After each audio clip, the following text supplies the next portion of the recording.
svega trudim se da čuvam zdrav zdrav duh i da održim prav put. Ali svuda vidim sene, kažu čuvaj se, dolaze po mene.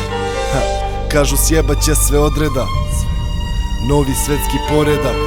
Oko posmatra, poznaje nas sve. Šaka ljudi, kontroliše sve. Kažu tajni ugovori sve su davno rešili, da ušli smo u eru kada nešto će se desiti. U četvrtoj smo fazi nekog lunarnog sistema, ispoznat ćemo sebe ili ima danas nema. Kažu novac bit će bezvredan i nikome potreban, i prvo će nas uništiti sopstvena pohlepa. U nabavke ću ići, kažu pištoljem i nožem, čipom ispod kože da uopšte kupovati možeš.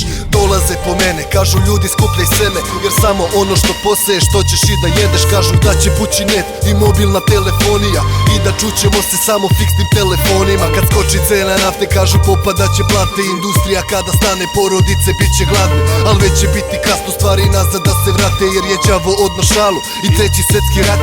Počet će uz proteste, molotovljev koktele, završit će uz ratove, grobove i kosture. Uz bespomoćne boleste svi zvaće svoje bogove, svi pitaće se da li možda drugačije moglo je, al nije, jer sva proročanstva već su pisala da ljudska populacija će biti skoro zbrisana, da tajne kriju se u egipatskim piramidama, ali da nam dostupne neće biti nikada. Kažu imaju metode za javno mnjenje i harpantene što nam menjaju raspoloženje, pa se zato kući nervozan, na ukućane dereš, pa se koljemo bez mere i mrzimo zbog vere. Hoće da slavim praznike kao u Vatikanu i da jedem genetski modifikovanu hranu, da tolerišem pederčine i pustim da se šetaju, da sutra stavljam ruke na oči svome detetu. Kažu da u svaku poru društva već su ušli, da od 91. rep je u njihovoj službi, da muzičku industriju kontrolišu iz mraka, da ubili su Michael Jacksona, Biggie-a, Paka. Kažu vidi mnoštvo diva, Beyoncé i Jay-Z-a, i dokaze da tajna društva upravljaju njima. Njihove tajne znakove, njihove tajne pozdrave,